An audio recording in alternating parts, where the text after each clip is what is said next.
Fora da política não há salvação. Um canal e podcast para discutir política. Produzido por mim, o cientista político Cláudio Couto. Olá, bem-vindos ao Política na Veia, esse programa que é uma parceria entre a Carta Capital, o Fora da Política Não Há Salvação, do cientista político Cláudio Couto, e a TV GGN, do Luiz Nassif, eles que estão aqui dividindo o programa comigo. Bem-vindos, Nassif e Cláudio Couto. Eu vou citar aqui, no início desse programa, alguns dados, né, sobre essa tragédia Yanomami. Hoje saiu uma entrevista do Dário Kopenhauer, que é uma liderança Yanomami, dizendo que informou ao então vice-presidente da República, general Hamilton Mourão, da situação dramática que o seu povo vivia na Amazônia. Foram 21 ofícios para várias instâncias do governo federal ao longo dos últimos anos, também relatando a situação. Na última semana, 29 crianças Yanomamis foram internadas com desnutrição grave, séria. Já são quase 50 ao longo desse processo. São 20 mil garimpeiros hoje nas terras Yanomamis, 28 mil indígenas. Obviamente que a gente, como jornalista, cientista político, e também como gente que pensa, normalmente evitamos declarações, palavras muito peremptórias, porque se tudo pode ser qualquer coisa, tudo é nada, ou seja, nazismo, fascismo, quando se usa isso com muita à torto e à direita, tudo vira nazismo e fascismo, nada vira nazismo e fascismo, mas pergunto ao Cláudio Couto e Nassif, neste caso não parece ter outra, dadas as circunstâncias, dada cada dia a informação cada dia mais clara de que houve uma intencionalidade do governo Bolsonaro, dos seus ministros. Acho que genocídio é a palavra que cabe nesse caso, não me parece ter outra para falar disso, o Cláudio Couto e Nassif. Não, eu acho que é isso mesmo, Sérgio. Realmente, o genocídio tem que ser usado com muito cuidado. Ele, por exemplo, foi muito usado em relação à questão da pandemia, né? Mas se a gente for olhar a questão do ponto de vista mais estritamente jurídico, eu estou falando isso por quê? Porque se diz muito, e acho que com muita razão, que esses casos devem ser levados à Haia, né, para um julgamento pelo Tribunal Penal Internacional dos responsáveis por esse tipo de crime, né? E no caso, por exemplo, da pandemia, faz muito mais sentido juridicamente falar em crimes contra a humanidade, né? Porque você não tem um direcionamento específico ali nas políticas trágicas que foram adotadas pelo governo federal, uma coisa generalizada, né? Atinge a população brasileira do modo geral. Agora, quando a gente fala das populações indígenas, e aí no caso particular dos Yanomami, mas não só dos Yanomami, da população indígena, dos povos originários brasileiros, aí o que nós vemos é uma coisa aí sim, em que a ideia de genocídio cabe muito mais precisamente. Tanto é assim que já se falava da possibilidade de se incriminar o Bolsonaro e vários dos seus auxiliares por genocídio no Tribunal Penal Internacional, se não até mesmo aqui dentro, mas estou pensando nessa questão da Corte Internacional, no caso dos povos originários, né? E essa é uma diferença importante. Por quê? Porque aí é direcionado, é uma tentativa de extirpar uma população específica, ainda que formalmente o governo negue isso. Assim como, vamos dizer, a gente teve, até pelos próprios nazistas, durante muito tempo, a negação dos crimes cometidos no Holocausto, né? E ainda assim a gente sabe que eles ocorreram. Então, a negação formal não significa muita coisa. O que significa muita coisa são os atos concretos, né? E esses atos concretos de, por exemplo, negar o envio de água potável, medicamentos e alimentos para os povos indígenas, e no caso aqui específico para os Yanomamis, isso é uma clara tentativa de deixar esse povo ao Deus dará e aí, consequentemente, conduzir a sua eliminação física. E veja, eu estou dizendo isso por quê? Porque houve, no caso particular aqui, de alimentos, água potável e medicamentos, um pedido por parte da então ministra Damares Alves de que o Bolsonaro vetasse um dispositivo de uma lei aprovada no Congresso Nacional que destinava esses recursos ali para a região, para justamente socorrer esses povos. E o Bolsonaro acatou o veto, que posteriormente foi derrotado. Mas o ponto aqui é outro, mostra claramente uma intencionalidade. E veja, a Damares Alves usava um argumento completamente estapafúrdio naquele momento, que era, não consultaram os povos indígenas sobre isso. Bem, você precisa consultar as pessoas para saber se elas precisam de água potável, alimento e remédio. Isso é ridículo, isso assim, é uma ofensa até mesmo à inteligência das pessoas. E aí, claro, fica muito caracterizado o crime de genocídio. Então, acho que, neste caso, falar em genocídio é correto. Eu acho que você tem toda a razão. A gente não deve começar a banalizar, né, a vulgarizar certas expressões, porque aí realmente elas não significam mais nada, né? Se vale para tudo, não vale para nada. Né? Agora, nesse caso particular, acho que as características estão dadas e a intencionalidade está expressa. Não é mera negligência o que a gente tem aqui. O que a gente tem aqui é uma ação deliberada de privar essas pessoas do básico. E mais, uma ação deliberada, e essa aí verbalizada até pelo presidente da República, transformada em norma, em decisão de governo, agora em dezembro, pelo general Heleno, de permitir a entrada de garimpeiros na região. E a gente sabe quais são as consequências disso. Ninguém pode negar que não sabe. Né? Sabe que eles vão contaminar os rios, sabe que eles vão levar uma série de doenças, que haverá estupro, que haverá violência, que sempre é assim. Então, na realidade, eu acho que a gente está aqui, sim, diante de um caso de genocídio. A gente tem que ver que isso aí tudo reflete a frente ampla bolsonarista, que envolve setores das Forças Armadas, envolve garimpeiros, envolve todos esses militares ligados a Bolsonaro, cuja visão é interessante, né? Porque é uma horda sem disciplina. É uma horda que se pega os dados aí do Augusto Heleno, do general Heleno, dando autorização para garimpo aí para pessoas praticamente na última semana de governo. Você pega o Mourão fazendo todo aquele jogo de cena em torno da Amazônia, depois que se perdeu o controle do fundo amazônico. E se casar com os financiadores aí das invasões em Brasília, vai dar o conjunto, né?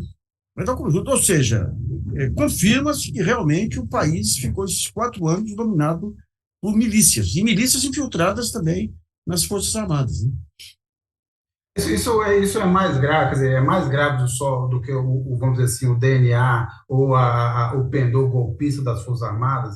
Você vê, na verdade, que o momento do alto comando, dos generais, das maiores patentes, é pior do que isso, porque, na verdade, além de tudo, é um conluio com uma coisa que é anticapitalista. Não é que eles são liberais, poder ser, são liberais no pensamento, são contra o progresso desenvolvimento, não. É realmente cedendo ao que é de pior, quer dizer, cedendo ao crime. Parte das Forças Armadas brasileiras, da ativa ou na reserva, hoje, da guarida à criminalidade. É quase uma coisa paramilitar, é quase uma milícia fardada com soldo e armas cedidas por nós, cidadãos. Né? Ou seja, se a gente pega lá atrás aí o pessoal da Barra Pesada, do Silvio Frota, o pessoal dos Porões, você vai ver quem? O Major Curió, que ganha como recompensa garimpos aí em Serra Pelada. Você vai ver o pessoal aí dos Porões que ganham linhas de ônibus, ganham que servem, depois vão viver primeiro sendo guarda-costas de bicheiro e depois montando as suas milícias. Então, digamos, esse submundo ele está muito, muito ligado por conta da complacência das Forças Armadas com a sua disciplina. O que eles fizeram lá atrás, esse negócio de não permitir a punição de torturadores e tudo, eles criaram toda uma organização criminosa em cima disso. Agora, o meu receio, o que é? Você tem agora, com esse esquema que foi montado aí para invadir Brasília, você tem uma organização criminosa nacional, aparelhada, com financiadores, com os estrategistas, com os Braga Neto da vida. Aí, e esse pessoal fora do poder, e sem conseguir dar o golpe, qual que vai ser o próximo passo deles? Vai ser se juntar as milícias já existentes e aumentar substancialmente aí o poder do crime organizado. Né? É isso, Couto. Não, é isso mesmo. E veja, e acho que é uma outra questão, que é a seguinte, né? Você tem um projeto dos militares, a gente está falando aqui de milícia infiltrada no meio militar, mas você tem um projeto dos militares que já é anti-indígena há muito tempo, desde a ditadura militar.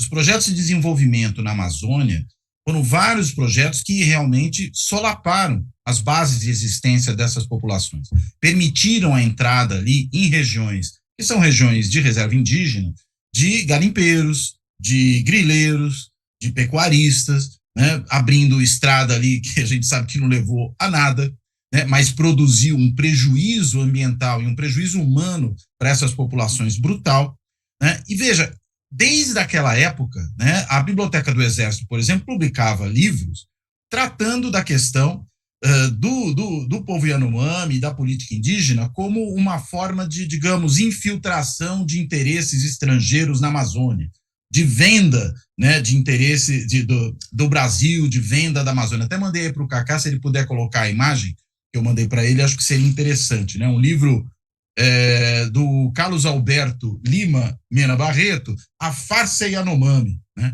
em que aparece ali um indivíduo loiro de olhos azuis ocultado por uma máscara de um indígena, né, que é o mesmo discurso que o Bolsonaro fazia recentemente, que é o mesmo discurso que essa base bolsonarista faz quando ela fala, por exemplo, dessa questão toda aí de que as ONGs estão vendendo o Brasil para fora, né, de que é preciso expulsá-las, de que os índios precisam ser, entre aspas aqui, civilizados, ou seja, precisam ser integrados à economia moderna, mesmo contra a sua vontade, né? Ou seja, é na realidade um não entendimento de como funciona a vida dessas populações indígenas, de como deve funcionar qualquer política indigenista do Brasil, e um discurso fantasioso, um discurso mistificador sobre esse suposto assalto à soberania nacional por parte de qualquer tipo de organização que tenta socorrer a região, seja do ponto de vista ambiental, seja do ponto de vista humano, né? Então, na realidade, mais uma vez, é preciso lembrar, o governo Bolsonaro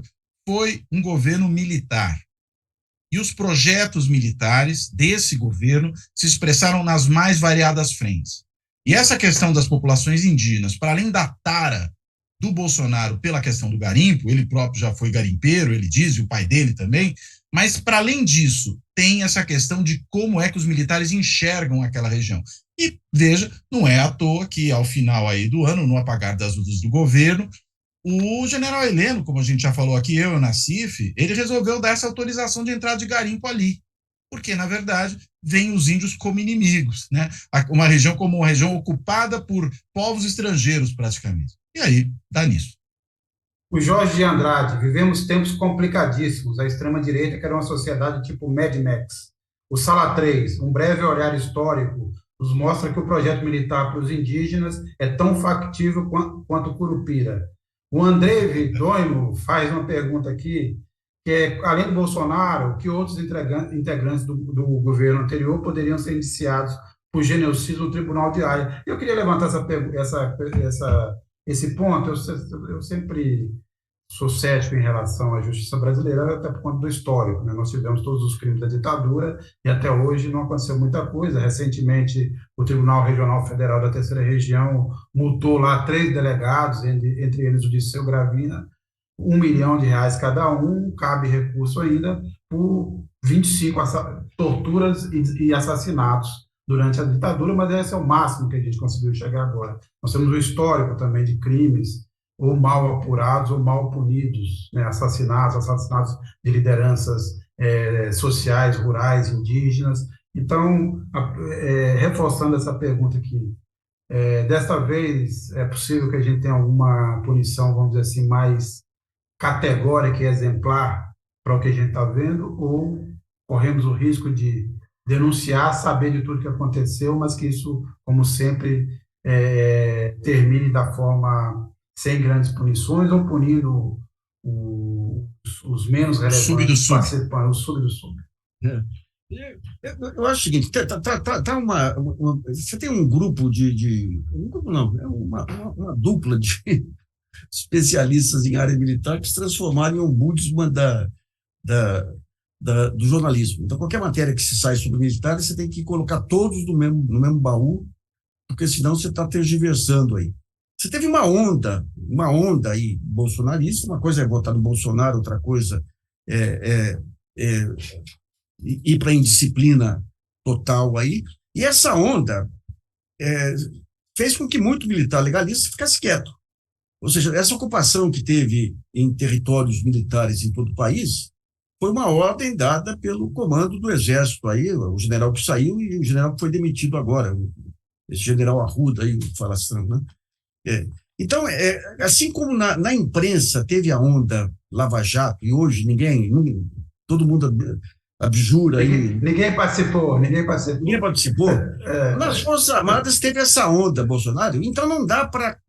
E são grupos de poder dentro das Forças Armadas que estão ligadas aí à questão geracional também. Então, quando surge esse novo general aí que faz um discurso à la Marechal Lott aí, defendendo a legalidade, daí as pessoas falam, mas ele trabalhou com Vilas Boas. Tá, mas ele fez parte, ele comandou uma divisão que foi no Morro do Alemão também. Fala, tá, mas se você for colocar todo mundo nesse filtro aí, você vai fazer as Forças Armadas como? Você vai pegar um cabo de vassoura. A minha primeira sogra, a dona Edna, era muito interessante lá. Quando eu era secundarista junto à Boa Vista, vinha os amigos, não, precisamos derrubar o governo. Ela falava, tá cheio de cabo de vassoura ali, pega o cabo de vassoura e vai para frente, né? Então, você tem 3 figuras chaves aí, tem que ser punidas aí. Esse general Júlio César de Arruda, claramente, né? Outro, você tem aquele general de divisão, o Gustavo Henrique Dutra de Menezes, que é do Comando Militar do Planalto. É o cara que não enviou tropas. E outro é o Major Paulo Jorge Fernandes da Hora, que é comandante do Batalhão da Guarda. Coronel, não é? É coronel já. Não, ele foi promovido, promovido agora. Ô, Nassif, só lembrando, o da Hora estava ao lado do Lula naquele momento da revista das tropas, no dia da posse. Que coisa, né? Não, e aí teve coisas espantosas. O Capelli lá, que é o interventor, ele foi para a linha de frente para fazer a PM avançar, e eles tentaram tirá-lo, dizendo o seguinte, tem uma ligação, eu não lembro agora se era do comandante, se era do Dutra ou se era do Hora, ele precisa falar com urgência com você, mas tem que ser na torre de televisão. Mas como na torre de televisão? Não vou sair daqui. Então, você teve esse relatório que deve sair, hoje é quarta-feira? Terça. O relatório que deve sair amanhã deve mostrar claramente aí, digamos, a participação desses 2 militares, né? Agora, se você quiser pegar uma métrica, pegar todo o alto comando aí, porque em tal momento trabalhou com fulano, com Beltrano, tem que ter um mínimo de realismo político. Agora, esse não pode. Não sobra ninguém, não dá. Até porque, vamos dizer, dentro de uma estrutura hierárquica como essa, é esperado que isso aconteça, né? Então, mas a gente estava falando aqui, as perguntas anteriores eram sobre o genocídio Yanomami, mas eu acrescento aqui que o Bruno Xavier e o Volney Lima, aliás, são perguntas vindo lá do GGN, eles querem saber, não entendi como o general Heleno tem poderes para dar qualquer autorização de garimpo. E eles perguntam, você pode explicar melhor o que o general Heleno fez nesse episódio? Então, Nassif e Couto, vocês que levantaram a bola. Ele estava no palácio e tinha a caneta do presidente do lado dele aí, né? Não, mas não é só isso, é que essa questão da entrada naquela região estava sob a guarda do GSI. Não era uma questão que, vamos dizer, ficava confinada à FUNAI, por exemplo. Embora, se fosse na FUNAI, eu duvido que a adesão teria sido muito diferente dessa, né? O presidente da FUNAI é um policial federal, agora me escapa o nome dele, né? É um sabido anti-indígena. É um pouco como o Salles no meio ambiente e o Mário Frias na cultura, né? Você coloca na realidade ali, ou ainda aquele Camargo na Fundação Palmares. Você vai colocando em certas áreas quem tem exatamente uma agenda oposta. Só que nesse caso, como o GSI foi muito fortalecido, ainda durante o governo Temer, ainda sob a guarda do general Etchegóin, naquele momento. E o GSI acumulou muitas funções, isso continuou durante o governo Bolsonaro, essa autorização de entrada terminava no GSI. E aí é o que acontece com o general Heleno, na condição de ministro-chefe do GSI, ele liberou a entrada naquele lugar. Né? Foi isso que aconteceu. Eu só queria lembrar um outro episódio aí que a Carta Capital participou aí, que foi a questão do Ivo Cassol, aquele governador lá de Rondônia, que apareceu um procurador lá, o Trindade, que defendia os índios lá, fizeram uma baita de uma armação lá, dizendo que os índios haviam cintas largas lá. E a Veja deu todo o empenho aí, a Veja publicou um dossiê endossando todas as sacanagens. Eu conto isso no caso de Veja, quando eu fiz lá atrás lá o site com as denúncias, e massacrando o procurador lá. Depois o procurador ganhou uma ação em cima deles tudo, e a Carta Capital que mandou o repórter lá que ajudou a desmascarar esse dossiê. Então, quer dizer, essas jogadas com terras indígenas, eu acompanhei dois momentos, lá no começo de carreira ainda, nos anos 70, quando teve a questão da cassiterita em Rondônia, que você tinha lá o interventor militar que fez todo o carnaval lá, inclusive ali foi tirando índio, tirando garimpeiros autônomos aí, né? E depois na Transamazônica, eu acompanhei a última leva de colonos que foi para a Transamazônica também, e ali você tinha a presença militar em todos os níveis, né? E a ideia era ocupação, inclusive tudo desorganizado, você não tinha terra agricultável lá, a pessoa ficava... Mas a ideia era ocupar para tirar índio, efetivamente, né? Nassif, a gente está sofrendo um processo aí do general Mourão, porque nos últimos 2 anos, né, 20 e 21 e 22, a gente fez uma série de matérias, mas uma delas era das vezes em que o Mourão recebeu garimpeiros ilegais no gabinete, as matérias basicamente mostram uma agenda, e a gente que está com processo, gente sendo investigado. E uma outra matéria também foi o fato de que essa ocupação, tanto da FUNAI quanto do IBAMA, por policiais militares, vários deles oriundos de São Paulo, da Rota, e que, na verdade, passaram a agir contra os ativistas, contra os que denunciavam os garimpeiros. Há vários relatos em reportagens que a Carta Capital fez de agentes, então, do IBAMA e da FUNAI, levando ativistas para fora das fronteiras dos estados e mandando eles ficarem quietos, porque eles estavam incomodando o trabalho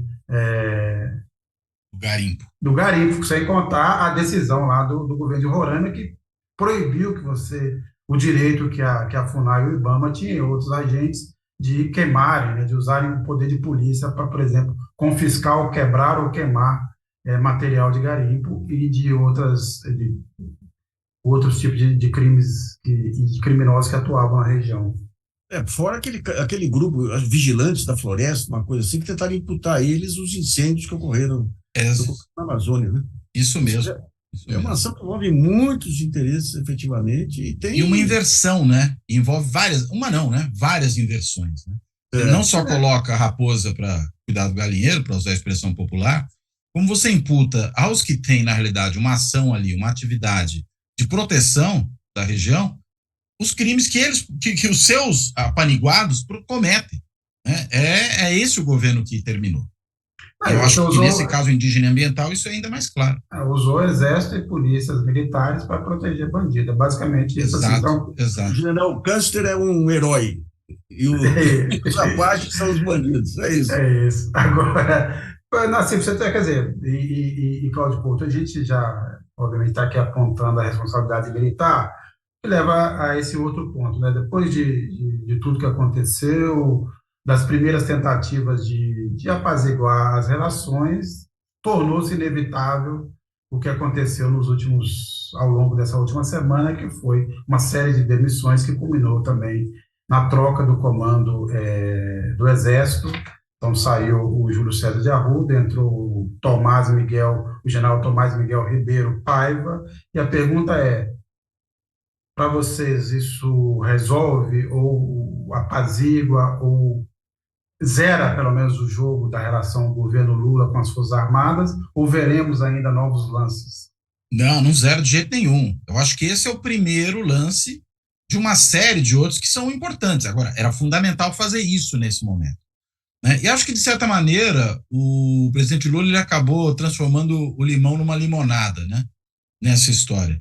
E veja só que interessante. Ele optou por cautela no primeiro momento, e seguindo a orientação aí do Múcio, nomear os mais antigos das 3 forças, seguindo a tradição militar no seu sentido mais estrito, né? Nomeou os mais antigos. O general indicado para comandar o Exército, o Arruda, cometeu todos esses desatinos que nós vimos, né? Ao cometer, o presidente foi, vamos dizer, perdendo a paciência, foi 1, foi 2, foi 3. Na terceira, que culminou ali naquela questão do ajudante de ordens do Bolsonaro, responsável, indicado, né, para comandar justamente aquele pelotão ali em Goiás, próximo a Brasília, que é o pelotão que, em última instância, segura as pontas de qualquer eventual situação de ataque à capital federal, né? Ou seja, você entregar para um bolsonarista vamos dizer, da família estendida do Bolsonaro, praticamente. Os cuidados sobre a segurança da presidência da República e dos três poderes. Né? O que é uma coisa inacreditável, impensável, ainda mais agora que esse indivíduo, né, como foi mostrado aí, está envolvido na rachadona federal, distribuindo aí, pegando recursos para a família Bolsonaro, que, veja, nem é o mais grave, eu acho. O mais grave é a proximidade dele com o Bolsonaro, sabendo do que se trata. Sabendo que a gente está falando aí de um presidente golpista, esse que saiu, né, de um governo golpista, de militares golpistas, e você vai dar para esse cara a incumbência de ser a principal fronte protetora no entorno do Distrito Federal. Não dá. Né? E aí o cara dançou. Agora, veja, ele, quando indicou esse sujeito... Cláudio, dançou, deixa eu só lembrar, você dançou, mas ainda teve o desplante de querer convocar uma reunião com o alto comando para analisar a situação política do país, ou seja, para analisar a própria demissão. Por exemplo, ele teria apoio para quê? Para resistir à demissão? O que é isso? Mas desplante é o que não falta. Né? Inclusive porque eles ficaram tão empoderados durante esse governo Bolsonaro, né? E isso, vou insistir, começa já no governo Temer. O Temer tem essa imensa responsabilidade pelo tamanho desse estrago. Né? É bom sempre se lembrar disso. Não foi uma coisa só do bolsonarismo, mas foi uma coisa já gestada no governo Temer. Mas, enfim, eles se sentiram tão empoderados que ele podia tudo. Né? Podia, inclusive, dizer ao presidente, não vou cumprir suas ordens. Como se o presidente não fosse o comandante em chefe. E ordens, veja, dentro da legalidade. Você não está falando de ordens ilegais. Ele até faria muito bem se não obedecesse. E deviam ter feito isso no caso do Bolsonaro, né? Mas nunca fizeram. Né? E aí resolveram fazer agora com ordens legais. Bem, e aí, só que veja, ao demitir esse sujeito e indicar o segundo na ordem aí de antiguidade, o Lula não só corrigiu esse problema de início, pelo menos um primeiro problema, mas ele também sinalizou o seguinte, olha, da minha parte não faltou boa vontade. Tentei, não deu. O que mostra o seguinte, que não há aí um revanchismo, que não há aí uma tentativa de estigmatizar as forças. O que houve aí foi necessidade de falar a única linguagem que os militares entendem, que é a da disciplina.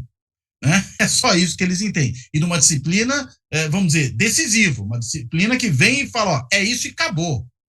Tanto é assim que a gente poderia imaginar algo do tipo, os outros dois comandantes militares podem se solidarizar a esse general e pedirem demissão também. Não o fizeram. Ficaram exatamente onde estava. Ou seja, o cidadão ficou ali pendurado na brocha. Né? Tiraram a escada e ele ficou pendurado na brocha. O que assumiu também, assumiu de bom grado. Não se negou a assumir essa incumbência. Agora, os próximos lances a gente vai precisar ver. Quanto tempo vai demorar a demissão aí, ou mais do que a demissão, né? Nem foi ainda empossado. O cancelamento dessa indicação do CID, né, do ajudante de ordens do Bolsonaro, para esse posto tão importante ali no entorno de Brasília. Quanto tempo vai demorar? Porque há resistências dentro do Exército. Né? Eles falam, queremos uma solução técnica e não política. Não, o problema é político. Ele é político. Não é uma questão de incompetência formal desse cidadão, que ele não tem, digamos, o nível hierárquico necessário. Não se trata disso. Se trata de que alguém com vínculos com um ex-presidente golpista não pode ocupar esse cargo. É simples assim. A razão é política e precisa ser posta nesses termos. Por quem? Pelo poder político, que é o presidente da República. Ele é o comandante em chefe das Forças Armadas, não porque ele tem o título de marechal. Ele é o comandante em chefe das Forças Armadas porque ele é presidente da República eleito, e isso é uma questão política. Eu acho que essa é a coisa que precisa ser clara. Mas os próximos lances vão ser importantes, e acho que a faxina, a desmilitarização do governo tem que continuar, porque senão esse negócio também vai, volta e meia, ter recidivas. Vai ter que ser testado agora aí esse general Tomás, né? Agora, o importante é o seguinte, o Bolsonaro demitiu todo o alto comando que não compactuou com a tentativa de golpe de 7 de setembro. E não houve reação alguma. Aliás, um dos argumentos que disseram que foi levantado da reunião do alto comando foi isso. Falou, demitiu todo o alto comando aqui, Marinha, Exército e Aeronáutica, e não houve nenhuma reação. Então, digamos, essa questão Mas o ponto relevante aí, que foi... Ontem eu até levei um rapaz muito bom lá da Universidade Federal Fluminense, ele ponderou isso aí, que são os grupos de turmas que se formam. Ou seja, esse pessoal que controlou o Exército nesse período é a turma que era do Bolsonaro lá atrás, do Augusto. Agora você vai ter uma renovação, né? Agora, o problema é que a formação militar aí é tudo em cima do anticomunismo mais anacrônico, né? Então, você vai ter o desafio do currículo. Um ponto relevante que eu vejo aí é essa questão que o Lula percebeu ali, essa questão da indústria militar. Eu estou até preparando um material grande aqui sobre o ProSub, lá, o submarino nuclear. O militar, você tem que dar missão. Se você não dá missão, aquele negócio cabeça vazia. Cabeça vazia, oficina do diabo. Oficina do diabo. Né? Então, sem a missão, e você tem É interessante quando você pega as 3 missões que o Lula lá atrás passou para as forças. Para a Marinha foi a questão do submarino nuclear, para a aeronáutica, a questão do Gripen aí, e o Exército seria com a guerra digital aí. Só que criou-se um serviço de inteligência no Exército que não tem nenhuma supervisão civil. Então eu acho que é o único, alguém comentou outro dia, é o único serviço de inteligência do mundo aí que só investiga cidadão interno e não inimigo externo. Né? Pois é. Então você vai ter o Exército, parece que a dificuldade maior aí. Mas você teve, antes desse episódio do general Arruda, aí você teve o comandante da Marinha num ato de indisciplina. Se fosse uma democracia já normal, você teria enquadrado o jeito que não quis passar o cargo para o Lula. E daí você pega o principal responsável por estender a lei da anistia a torturadores, que foi o Nelson Jobim, já veio correndo colocar panos quentes, não pode mexer em nada. Hoje o Globo dá um editorial também que é uma coisa ridícula, sabe? Não pode ter revanchismo. É que nem o Couto colocou. As medidas do Lula até agora deram sinal de revanchismo ou foram especificamente contra a conspiração. Então já saem todos cheios de dedos. A gente tem que levar em conta o seguinte: o militar, quando ele sai da caserna e se expõe em conspiração, se expõe em rede social, ele está exposto a todas as críticas. Né? Você tem um temor reverencial tão grande. Outro dia o Estadão deu uma matéria lá, que é um dos pontos de conflito futuro do Lula com os militares é a moeda única do Mercosul. Que eles têm que se meter nisso. Ou seja, podemos até discutir se é bom ou ruim a moeda única, isso é outra história. Mas não é assunto de milico. Não é. Mas é um horror, porque quem procura jornalista como fonte é militar partidarizado. O militar profissional. Então você tem um baita viés aí, que é o conspirador que procura o jornalista, e o jornalista, para mostrar a importância, publica como se fosse as Forças Armadas. A ideia das Forças Armadas. Mas hoje em dia é impossível saber, eu não conheço nenhum especialista hoje capaz de fazer essa radiografia. Quanto das Forças Armadas estão contaminadas? Fica sempre parecendo que é 100%. Pois é. O que é isso?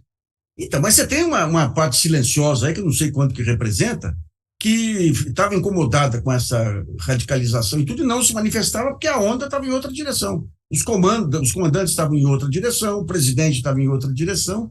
Então, você tem que dar a folga agora, entrando esse general Tomás aí, mas ele vai ter que mostrar serviço aí, punindo militares que mas é interessante. Lembremos que ele, por exemplo, permitiu os acampamentos em São Paulo, ele tem... Não, mas aí que tá. Aí foi ordem do comandante-geral. Isso é ordem que vem de cima, né? É do Arruda. Mas eu vi, por exemplo, uma procuradora militar que está investigando ali. Ah, meu Deus, olha, ela desculpa mais os militares do que aquela nota do Lema lá sobre a americana, sabe? Todos estavam lá, foram... Uma espécie de aras. O Aras ele demorou demais, viu? Agora o Lula, pelo menos hoje, tomou mais uma decisão também interessante, que é tirar serviços de inteligência da mão do GSI. É outro passo, né? É fundamental. Que me parece razoável. Desmilitarizar, inclusive, o serviço de inteligência. Por que ele precisa ser militar? As forças têm os seus próprios serviços de inteligência, porque é compreensível, normal. Agora, o serviço de inteligência que atende ao interesse nacional pode ser civil, perfeitamente. Claro. Eu lembro um daqueles factoides da Veja lá, era um militar do GSI que levantou que houve uma reunião aí numa fazenda aí perto de Brasília, em que você tinha lá um padre aí que era meio bibolado aí, as Farc iam financiar 4.500 prefeituras PT. Como se fosse possível você fazer, né? Quem acredita nessa tipo de Não, bobagem, capaz, né? criatividade. O jornalismo brasileiro assim, fleta com Pulp Agora, Fiction, se esse é o assim, serviço de sempre. inteligência, estamos muito mal, né?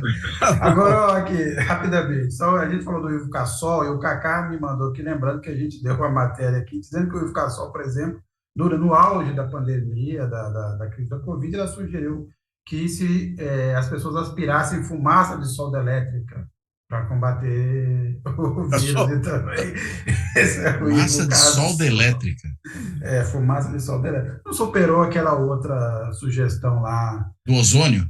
do ozônio no reto, mas tá ali, tá? Compete, compete. Agora, a gente estava falando, vamos entrar um pouco também nessa discussão econômica, porque o Lula começou aí suas viagens internacionais, colocar o bloco na rua em termos de política externa, começou por essa viagem na Argentina para participar da reunião da CELAC, vai ao Uruguai, depois irá aos Estados Unidos, depois à China, receberá nesse entretempo o primeiro-ministro da Alemanha, e ele tem falado em criar aí uma grande aliança contra o extremismo de direita no mundo, mas esse não é o ponto mais... A gente pode falar dele também, mas eu queria voltar ao assunto da moeda única, que até o Financial Times caiu, né? É, Aparentemente, essa é uma moeda de transação comercial. Tem nenhum projeto aí de criar uma moeda única, Exato. a moda do euro. E, no entanto, Nassif, é a discussão da semana. é Parece que está interessante, ali. é interessante dois fatos. O primeiro que a Argentina forçou esse negócio, o discurso, porque eles estão numa situação complicada, perto de um novo default aí, precisava ter uma notícia otimista. Então forçou esse discurso que não tem nada de realidade, né? O Financial Times entrou, mas é interessante ver a reação da China e da União Europeia. Ou seja, a hipótese futura de uma moeda latino-americana, que seja comercial, mostra uma tentativa de protagonismo do Sul aí bem interessante, né? Agora, o que houve de concreto nesse acordo é um acordo. O Brasil ele perdeu metade das exportações para a Argentina. O Brasil, quando você pega a balança comercial, o único país, os únicos, a Colômbia também compra, que compra produtos industrializados aí do Brasil é Argentina, Colômbia, Uruguai, né? Países Então, fronteiriços, talvez, né? Porque o Chile não compra, né? então e o que estava acontecendo é por falta de divisas aí, o comércio caiu pela metade. Pela metade. Então, o que foi feito? E é interessante, foi criada uma linha de crédito aí pelo Banco do Brasil, não pelo BNDES. Isso é só um detalhinho lá, porque o BNDES tem um cabeça dura lá, que é difícil de fazer negociação interna no governo, aí, que é o mercadante, né? Então, o que acontece? Cria uma linha de empréstimo com garantia do Fundo Garantidor de Exportação. Então, com essa garantia do fundo, porque você tem dois riscos quando você exporta para a Argentina. Você tem o risco da empresa, que pode ter condições ou não de pagar, e tem o risco soberano. Ou seja, a empresa paga, mas o governo não tem dólares para mandar. Então, eles montaram um negócio muito interessante, que vai ter a garantia do Fundo Garantidor de Crédito, ou seja, uma Fiat. Exportação, né? Não de crédito. Não, exportação. A Fiat, ela faz a exportação, daí o banco, qualquer banco, pode pegar essa linha, paga a Fiat à vista e o argentino tem 180 dias para pagar. O risco da empresa argentina fica com o Banco de la Nación argentino. Então, você vai... E o risco soberano da Argentina fica em cima de ativos, direitos aí que o Brasil pode ter sobre produtos argentinos de comercialização internacional, que é o gás aí de vaca muerta aí, é trigo, petróleo, e essa garantia fica depositada em algum país que possa ser executado, aí é a garantia. Pode ser Nova York, Londres ou Brasil. Então, esse é o primeiro passo. O segundo passo vai ser aquela moeda para as transações internas, mas isso ainda vai ser discutido. Agora, interessante eu preciso parar de invocar com o jornalismo, né? O rapazinho até um bom repórter do Globo que faz a matéria. Antes de começar, já tem divergência entre o Brasil. Gente, mas antes de começar, Brasil e você Argentina. dá a sua opinião depois que você chega a consenso. A gente quer consenso antes de começar, né? Então, A divergência depois. Mas Não está no contrato. Mas, Couto, aparentemente, quer dizer, não há nenhuma novidade nessa exposição da política externa do Lula, está fazendo o que imaginávamos que ia fazer. Primeiro, que é esse passo importante, que é se reaproximar do Mercosul e dos países andinos, e depois pensar nos principais parceiros. Agora, essa ideia de uma aliança contra a extrema-direita mundial, que é uma das pautas do Lula aí no meio ambiente, você acha que tem liga, que ele vai conseguir levar isso à frente? Não, liga eu acho que tem, inclusive porque tem, vamos dizer, uma demanda política, inclusive no norte global, que não é desprezível, muito pelo contrário. Na realidade, os países ricos, inclusive, estão muito interessados em fazer avançar essa agenda ambiental. Então, tem dinheiro para isso, que é vamos dizer, sempre é o pomo da questão, né? Se você tem dinheiro, você tem condições de fazer vários projetos, avançar, inclusive de financiar esses projetos, falei do norte global, no sul global, que é onde justamente você tem ainda o grande estoque, né, de ativos ambientais que precisam ser preservados. Então, eu acho que é uma agenda não só factível, mas muito antenada com aquilo que está acontecendo hoje nas relações internacionais. E digo mais, né, acredito que isso é um trunfo importante para reposicionar o Brasil nesse contexto internacional depois desse período de ostracismo, né, a que nós nos autossubmetemos durante os últimos 4 anos. Mas eu digo também dessa ideia de uma aliança contra o extremismo de direita. Não me parece ter um consenso sobre o que é isso, né? Várias, né? Eu acho que dá um trunfo muito interessante para o Lula, que independentemente do que ocorreu aí em golpe e tudo, pré-sal e tudo, sempre incomodou os Estados Unidos o protagonismo diplomático do Brasil aqui no Sul. Eles achavam o seguinte: o Brasil era para ser o nosso representante aqui, ele quer ter voz própria. E sempre foi a ambição do Lula. Em 2008, 2010, o Brasil ganhou um nível de protagonismo internacional inédito aí, com todos os G20. Então, o Lula, de um lado, haveria resistência a ele de tentar recriar esse protagonismo do Sul, mas, por outro lado, ele virou peça essencial em 2 batalhas civilizatórias, a do meio ambiente e contra essa outra. Né? Então, ele ganha e ele surge, cá para nós, né? Ele surge como o único, não digo único, você tem talvez 3 estadistas aí, globais aí, cada qual com sua... Mas quando você pega o mundo ocidental e tudo, é o único estadista. O Biden não é, a Alemanha perdeu Thatcher, tudo, então ele tem tudo para ser a grande... Thatcher não, a Alemanha perdeu Merkel.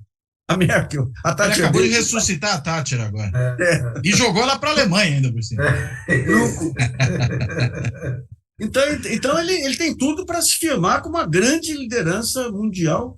Você vê, quando os bilionários lá em Davos que pediram para aumentar os impostos sobre eles, não tinha nenhum brasileiro, né? Nenhum brasileiro ali. O manifesto... Será, né? Agora não é mais possível pedir isso para o Lema, para o Sicupira e para o Térez, porque estão numa situação difícil. Não vamos exagerar. Mas o Cristóvão Buarque diz que eles são ótimos para a educação. O Cristóvão Buarque é incorrigível.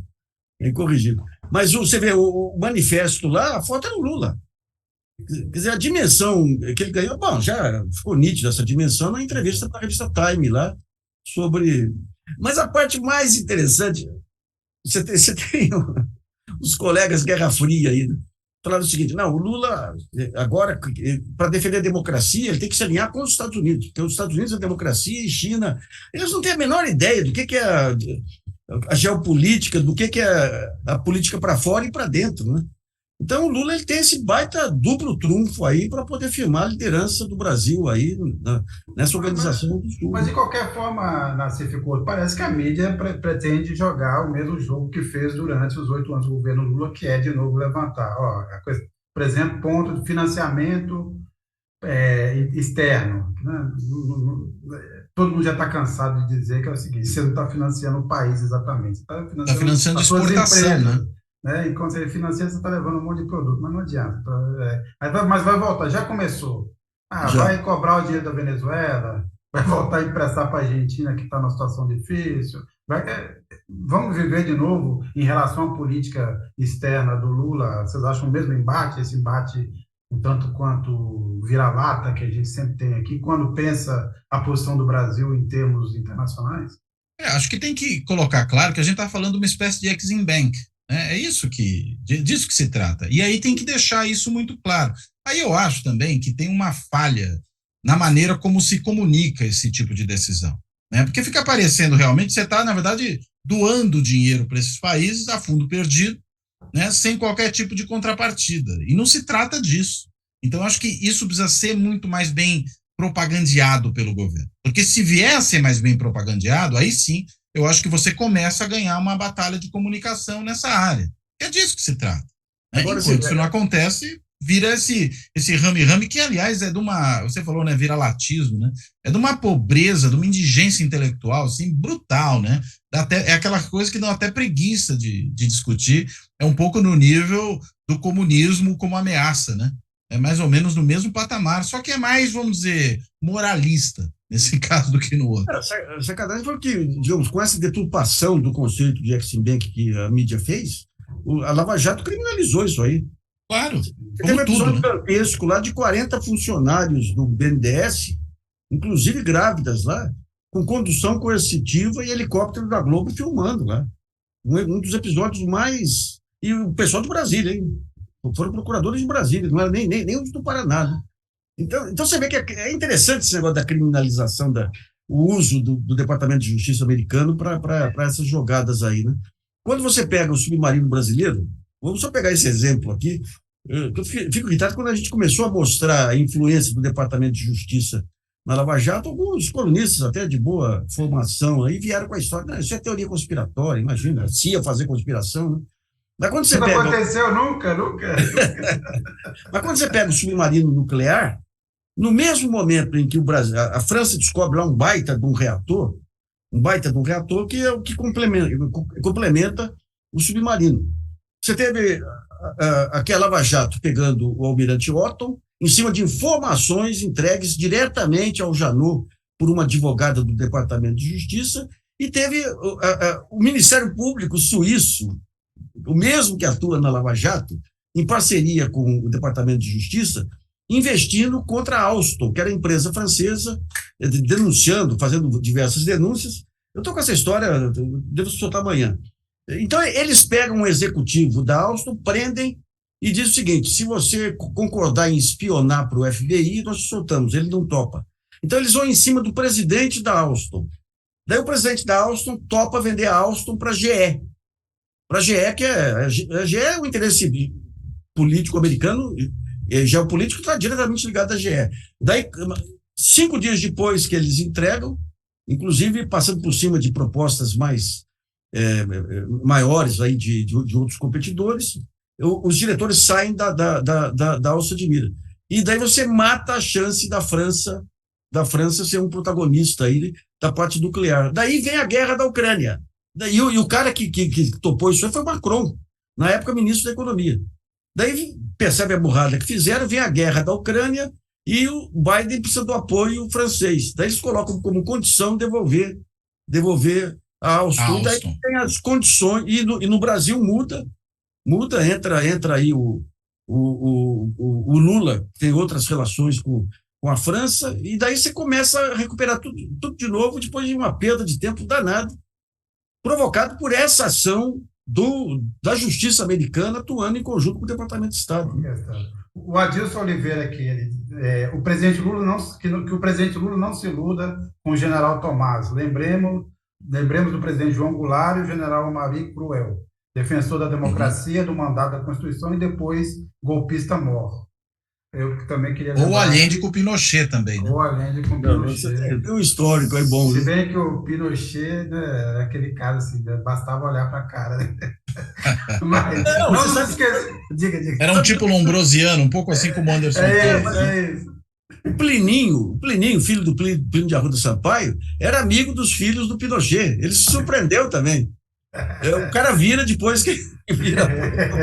Agora, a gente está deixando passar um personagem aqui, que é o ex-ministro Sérgio Moro, no caso dos Yanomamis, também tem sua responsabilidade, várias decisões, e vários órgãos de Itaú na mão do Ministério da Justiça, né? Não culpemos só a Damares. Embora ele Nem o tenha Mourão. aberto mão, né, da FUNAI, justamente porque achava que isso não interessava para ele, né? Não era um problema dele. E não tinha Ministério dos Povos Originários naquele momento. Podemos até discutir, né, localização do órgão nesse ou naquele ministério, né? Mas mostra o descaso dele com isso. E o Moro, enfim, foi cúmplice do governo Bolsonaro em uma série de questões aí. Mas eu ainda acho que a figura central aí é realmente a Damares, desse ponto de vista, que estava sob o guarda-chuva dela, né? Era a responsabilidade dela. E essa questão, que eu acho que tem que ser muito explorada, muito lembrada, do veto que ela pede que o Bolsonaro faça para mandar água, remédio e alimento, é um negócio surreal. Assim, é daquelas situações difíceis até da gente acreditar que alguém realmente tenha feito isso. Mas Diga, a diga, lógica diga. a lógica da Maris vocês não conseguem. A Eugênia, minha esposa, presidia a comissão dos desaparecidos. Daí enfrentou o Bolsonaro, foi demitido, porque era por lei, né? E daí ela. Era por decreto, talvez.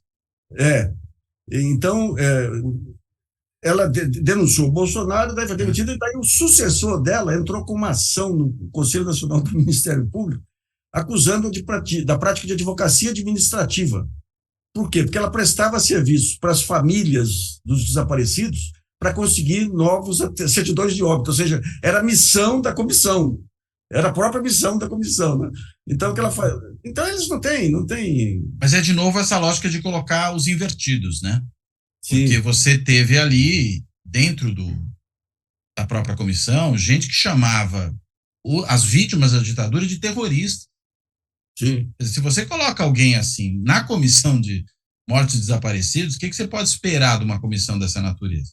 Tem Sim. um dos membros ali, não sei se é até o mesmo que usava essa terminologia, ele foi o prefaciador do livro do Ustra. Veja, é surreal, né? Então, a gente está colhendo frutos disso, né? Aliás, um depoimento que foi dado ontem lá para a gente, lá no GGN, diz que quando o Silvio Frota veio para preparar o golpe contra o Geisel, ele tinha 4 pessoas na comitiva dele. Um era o Ustra, e o outro era o general Heleno. E o terceiro era o Curió. Então você vê que esse pessoal vem junto. É a turma. Os outros foram execrados. O general Heleno foi premiado até este momento, né? Foi alguém que sobreviveu de uma forma, vamos dizer assim, bastante esperta nesses tempos. Agora, eu aqui para a gente, uma questão assim mais ampla, essa sempre difícil de responder. Uma situação em que estão as Forças Armadas execradas por parte do bolsonarismo, que acho que eles foram covardes, de certa forma sendo enquadrados pelo Lula, que virou o jogo nesse momento. Com o Bolsonaro e sua turma cada vez mais enrolados, perdendo influência, perdendo poder, perdendo interesse. Nessa altura, esse bolsonarismo ou essa extrema-direita brasileira já não fala em nome do Bolsonaro, já não apela ao Bolsonaro, apela a outras coisas e critica o Lula. Diante desse cenário, eu pergunto, de onde nascerá a oposição ao governo Lula? Cláudio Couto, você já tem alguma noção? Essa é uma boa questão. Acho que das Forças Armadas não, certamente, pelo que você colocou. Inclusive, acho que é um momento único, talvez na nossa história, para enquadrar finalmente as Forças Armadas. Não é uma coisa que acontece de um dia para o outro, mas é um processo que está em curso e acho que ele tem que continuar até o fim. Ou seja, tem que colocar os militares definitivamente fora da política. E a gente tem aqui uma condição particular, por quê? Por conta de tudo isso que está acontecendo, ou seja, o governo Bolsonaro, ele pode significar para as Forças Armadas brasileiras o que a Guerra das Malvinas significou para as Forças Armadas argentinas. Um desastre tão grande, tão vergonhoso, que permite o seu enquadramento. Então, acho que esse é um ponto. E aí, da onde vem a oposição? Olha, tem uma disputa aí, né? Hoje acontecendo. Acho que tem uma queimada de largada do Zema. Até ouvi alguém comentando esses dias, não me recordo agora quem foi, mas eu adorei o comentário, falou que nunca tinha visto um mineiro apressado. Primeiro que viu é o Zema, né? Quem fez questão de já começar a se colocar aí como substituto do Bolsonaro desde esse momento, né? Há outros que eu entendo estão caminhando com mais cuidado, né? O Tarcísio em São Paulo, o Eduardo Leite no Rio Grande do Sul, né? Precisa ver qual é a estrutura partidária que eles vão ter, né? Qual é a capacidade que eles têm de avançar, mas eu imagino que seja, e isso é positivo, sob um certo aspecto, uma direita mais moderada do que essa que foi a direita expressa no bolsonarismo. Bolsonaro, de certa maneira, abriu terreno para ser ocupado pela direita, né? Ocupou inicialmente como extrema-direita, produziu o estrago que produziu, mas, ao mesmo tempo, ele tornou natural ser de direita no Brasil. E agora dizer que é de direita e moderado, aí fica sossegado, né? Então, quem vier com esse tipo de posição e ocupar esse espaço, acho que tem condições de se colocar. Eu acho que a questão é só saber onde é que vai operar essa oposição, né? Há também um momento positivo para o presidente Lula hoje, né, para o seu governo, que é a relação com o Congresso depois dos ataques do 8 de janeiro. Por quê? Porque isso facilita a construção de uma base ali e isola mais os bolsonaristas. Agora, precisa ver se dentro dessa base, que pode ser construída de forma um pouco ampliada, pegando partidos mais ao centro e à direita, se dali vai surgir uma dissidência em algum momento que vai se constituir nessa oposição. Eu não acho que ela vai aparecer no Congresso, eu acho que ela vem dos estados, né? E daí é que eu aposto muito mais na liderança de alguns desses governadores, e, a meu ver, hoje, os dois que têm mais capacidade de levar isso adiante são realmente o Tarcísio e o Eduardo Leite. O Zema correndo por fora, e, como eu já falei, acho que queimando um pouco a largada e querendo ser muito bolsonarista. Inclusive, e num momento que não é bom, né, ser bolsonarista. Até disse agora, poucos dias, que a única coisa que o diferencia do Bolsonaro é que o Bolsonaro é mais exaltado e ele é mais moderado. Bem, não é um bom momento para dizer que é só isso que o diferencia do Bolsonaro. Tem tanto problema acontecendo que acho que isso não pega muito bem para ele. Por isso que acho que, além de queimar a largada, a estratégia está equivocada no caso dele. Queimou a língua também. A gente tem que levar em conta também que o Lula, todos esses episódios aí, o Lula sai engrandecido aí, sai com uma força moral muito grande, mas temos que ver daqui a um ano como é que vai estar, né? Eu não acho o Bolsonaro galinha morta, não. Esse tipo do bolsonarista aí, o truculento, o pequeno empresário do interior, as rezadeiras aí, os evangélicos, eu não acredito que você vai conseguir alguém com a empatia dele para pegar a malta aí do jeito que ele pegou, sabe? Então eu não considero carta fora do baralho, não. Eu acho que ele vai se recolher, não sei, você tem essa dúvida se ele será punido ou não aí, se isso acirra ou não o radicalismo, não sei, isso aí vai depender. Eu apostaria que ele se torne inelegível. Eu acho que ele é inviável para 2026 e até para 2030. Agora ele tem os filhos aí que são... Sim. Sobretudo o Eduardo. O Eduardo é o ideólogo aí.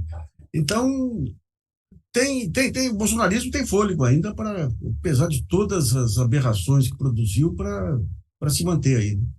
Mas nenhum deles tem a espontaneidade do Bolsonaro, que é uma vantagem, não, né? É o único que coça o saco em público com a maior naturalidade. Sim. Ninguém deixa a farofa cair, ninguém acha que ele está só simulando. Ele é assim mesmo. Isso é parte da autenticidade. Brasil. Passaram aqui duas Nisso, desculpa, só uma coisa. Nisso o Zema tem um ponto. O Zema encarna um pouco esse perfil mais do que os outros dois, né? O Tarcísio é muito burocrático, né? O Eduardo Leite tem a questão da orientação sexual, que pode pegar de maneira muito pesada junto ao público evangélico, né? Agora, o Zema, desse ponto de vista, tem uma vantagem. Além de ser o tipo Mauricinho, né? O Eduardo Leite realmente é muito. Um menino criado. Já viram ele fazer meme assim para... Não, mas até isso eu acho que para o Zema ajuda. Ajuda? É ridículo, mas ajuda. O Zema é isso. Agora, passaram por aqui a Silvana Leal e a Rosana Serioli Molina. Acho que elas queriam ir talvez para o Terça Livre ou para o Brasil Paralelo, mas entraram aqui. A Silvana Leal, Forças Armadas SOS. Forças Armadas SOS. Ela ainda acredita nas Forças Armadas. Esse canal é comunista. É bom avisar os militares, provavelmente eles não saibam disso. Se souberem também, vão entrar no lugar errado. Por exemplo, se depender do Pazuello, verifica aí. GGN, Carta Capital e Fora da Política na Salvação. Ele não vai conseguir encontrar. Mas os marcianos conseguem. E tem a Rosana Serigioli Molina. Falando sobre os Yanomamis, essa história de que eles estavam na Venezuela, né? tem que ver se esses índios estão mesmo no Brasil. Vocês acham que pode ser uma montagem do governo venezuelano? Você acha? Olha, Ai, meu Deus do céu. as pessoas acreditam no que querem acreditar, né? E surgiu tanta história estapafúrdia, até essa de usar código Morse para falar com o extraterrestre, né? Como se os extraterrestres, inclusive, conhecessem o código Morse, que é uma coisa interessante, né? Só para começar a conversa. Enfim, não dá para esperar nada dessa gente, né? Só vem esse tipo de bobagem mesmo. Deixa para lá, a gente só ri um pouco porque é ridículo mesmo. É um delírio infinito. Bem, eu queria agradecer que nos acompanhou, Nassif, Cláudio Couto, semana agitada. De qualquer forma, é sempre bom. E deixa eu fazer um convite aqui para o pessoal. Faça. Né? Vai ter um evento interessante para quem estiver em São Paulo, na Grande São Paulo aqui, né, que é o Cidade do Futuro, que vai ser amanhã, né, dia 25 de janeiro, aniversário da cidade de São Paulo, e que vai ser ali na Associação dos Advogados de São Paulo, né, na ASP, na Álvares Penteado, Rua Álvares Penteado 151, que é no centro, né, no centro histórico de São Paulo. Inclusive, eu vou estar na primeira mesa amanhã, começa às 9h30 da manhã, as pessoas podem se inscrever, né, se derem uma procura aí, Cidade do Futuro, né, na internet, vão achar o link para poder fazer a inscrição, é bem tranquilo. E vai ter uma série de debates interessantes, não só nesse começo da manhã, mas ao longo da manhã e depois à tarde. Então, acho que para quem quiser ver uma discussão interessante sobre política, pensando também a questão urbana, mas não só a questão urbana, fica aí o convite, Cidade do Futuro, na Álvares Penteado 151, na Associação dos Advogados de São Paulo, a partir das 9 da manhã, nesse dia 25. Dado o Isso recado. aí, pessoal. Até mais. Até mais. Valeu, gente, um abraço.